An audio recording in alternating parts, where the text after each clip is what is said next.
Shooting نہیں کرنی تو پھر جائے. جو کچھ کر سکتا تھا میں اپنی اولاد کے لیے سب کر دیا. تو اس لیے میں یہاں سے جانا چاہتا ہوں. ناظرین، ڈرامہ سیریل بیٹیاں کی نیکسٹ ایپیسوڈ میں اب آپ دیکھیں گے کہ ایک طرف فضا سے اس بے تکے فیصلے کی بالکل بھی توقع نہیں تھی کہ وہ جہاں آرا سے بلیک میل ہو جائے گی، دانش سے اپنے راستے جدا کرنے کی باتیں کرنے لگے گی. یہاں جہاں آرا نے اپنا آخری داؤ ایک طرف کھیل لیا ہے اور فضا نے اس کی باتوں کو دل پر لے لیا ہے. اس کی باتوں کو سر پر سوار کر کے دانش سے علیحدگی اختیار کر کے محبت سچی ہے یہی تو وہ ثابت کرنا چاہتی ہے، لیکن اسے بعد میں احساس ہوگا کہ میں جو کام کر رہی ہوں یہ میرا بے تکا فیصلہ ہوگا. اگر دیکھا جائے تو یہاں پر دانش بھی اس کے ساتھ ہے، وہ بھی نہیں چاہتا کہ وہ اس سے علیحدگی اختیار کرے، وہ اس کے ساتھ رہنا چاہتا ہے. یہاں تک کہ اگر وہ کہہ رہا ہے کہ اولاد نہیں بھی ہوتی تو مجھے صرف اور صرف تم چاہیے ہو، مجھے اولاد کی فکر اتنی نہیں ہے، تو اسے سٹل اگر یہی بات کر رہی ہے تو اسے نہیں کرنا چاہیے تھا. یہ اس کا بالکل بے وقوفوں والا کام ہوگا. فضا کو ہوش کے ناخن لینے چاہیے. اگر دانش اس کے ساتھ ہے تو فضا کو بھی دوسروں کی باتوں میں نہیں آنا چاہیے، اپنا گھر برباد نہیں کرنا چاہیے تھا.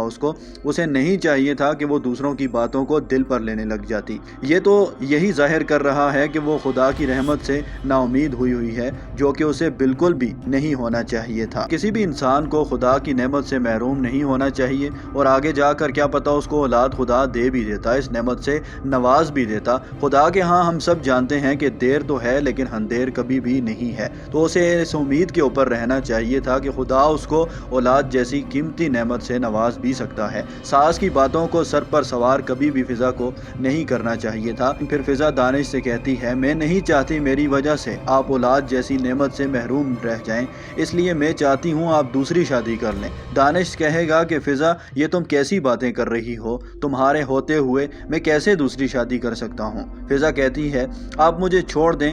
دانش کہتا ہے کہ فضا تم کیسی بے وقوفوں والی باتیں کر رہی ہو، فضا میں تم سے کبھی بھی اولاد کی ڈیمانڈ نہیں کروں گا. ناظرین، دیکھا جائے تو دانش اب اس کو خود کہہ رہا ہے کہ مجھے اولاد کی کوئی ڈیمانڈ نہیں ہے تم سے. تو پھر بھی اگر وہ اسے بار بار یہی کہہ رہی ہے کہ میں آپ کو اس لیے کہہ رہی ہوں مجھے طلاق دے دیں، مجھے چھوڑ دیں کیونکہ میں آپ کو اولاد نہیں دے سکتی، تو اس سے تو یہی ظاہر ہو رہا ہے کہ وہ بے وقوفوں والے کام کر رہی ہے.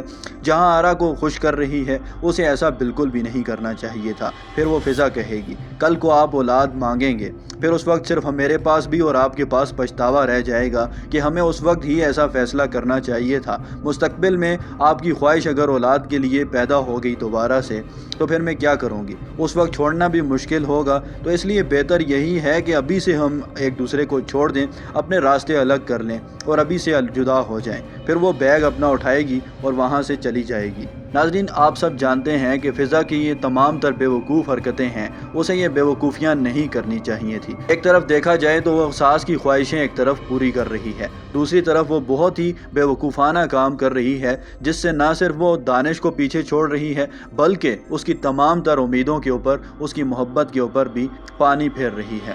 اپنی طرف سے وہ یہی سوچ رہی ہے کہ میں دانش کو اگر اولاد نہیں دے سکتی تو میں محبت کو سچا ثابت کر کے دانش کا ہی سوچوں، لیکن ساتھ ہی ساتھ وہ جہاں آرا کی جو توقع تھی وہ اس کو پورا کر رہی ہے، جو اس کی چال تھی اس کو وہ پورا کر رہی ہے. اسے ایسا کبھی بھی نہیں کرنا چاہیے تھا. یہاں پر اسے چاہیے کہ وہ دانش کی فکر کرتی، اس کی مانتی، اسے کی باتوں کو اہمیت دیتی، نہ کہ وہ دوسروں کی باتوں میں آ کر جہاں آرا کی سن کر بے وقوف قدم اٹھا لیتی. جب واپس وہ گھر پھپھو کے پاس پہنچے گی تو پھپھو کو اس بات کا پتہ چلتا ہے کہ وہ اب ڈائیورس لینے والی ہے یا وہ اپنے راستے دانش سے الگ کرنے والی ہے. وہ فضا کو پھپھو سمجھائیں گی اور اسے کہتی ہے کہ تم سے اتنی بے وقوفی کی امید نہیں تھی مجھے. اسے بہت سمجھاتی ہے لیکن وہ ہے کہ وہ ایک ہی ضد کے اوپر اور انا کے اوپر ٹک کر رہ جاتی ہے. جب دانش تمہارے ساتھ ہے تو تمہیں ایسا کبھی بھی نہیں کرنا چاہیے تھا. میں تمہیں یہی کہہ رہی ہوں کہ تمہیں اپنے فیصلے پر غور کرنا چاہیے. ساس کو خوش کیوں کر رہی ہو، تم دوسروں کی باتوں میں کیوں آ رہی ہو، تمہیں اتنا بے وقوف سٹیپ نہیں لینا چاہیے تھا. اپنا گھر کیوں برباد کرنے کے اوپر تلی ہوئی ہو. ایسی تربیت تو بھائی جان نے تمہاری کبھی کی نہیں تھی، تو تمہیں ایسا قدم بھی نہیں اٹھانا چاہیے تھا. اور سب سے بڑی بات یہ ہے تمہیں مایوس کبھی بھی نہیں ہونا چاہیے تھا. تم مایوس کیوں ہو گئی ہو؟ یہ بھی تو ہو سکتا ہے اللہ اولاد جیسی نعمت سے تمہیں وہ نواز بھی سکتا ہے۔ خدا کے ہاں دیر ہے لیکن اندھیر نہیں ہے۔ ناظرین یہاں پر یہ سمجھایا جا رہا ہے۔ یہ ساری باتیں سن کر فضا پھپھو کو جواب دے گی اگر کل کو ہماری اولاد نہ ہوئی تو میں کیا کروں گی، جس کے جواب میں پھپھو اس کو کہتی ہیں کہ کل کی بات کل دیکھی جائے گی، دانش آج تمہارے ساتھ ہے، تمہارے ساتھ اچھا ہے، تمہارے ساتھ کوآپریٹ کر رہا ہے، وہ یہی چاہتا ہے کہ تمہیں اگر اولاد نہیں بھی ملتی، تم اگر اس نعمت سے محروم بھی رہ جاتی ہو تو پھر بھی اسے کوئی فرق نہیں پڑتا، وہ خوش ہے تمہارے ساتھ، تمہیں اس بات کی قدر کرنی چاہیے نہ کہ رشتہ توڑ بیٹھو، ساس کی باتیں دل پر نہ لیا کرو بلکہ تمہیں اپنی فکر کرنی چاہیے اور دانش کی فکر کہ وہ کیا چاہتا ہے، تم نے زندگی دانش کے ساتھ گزارنی ہے، اگر دانش تمہارے ساتھ خوش ہے تو میں نہیں سمجھتی کہ تم ڈائیورس جیسے یا رشتہ الگ کرنے کی باتیں کرتی پھرو۔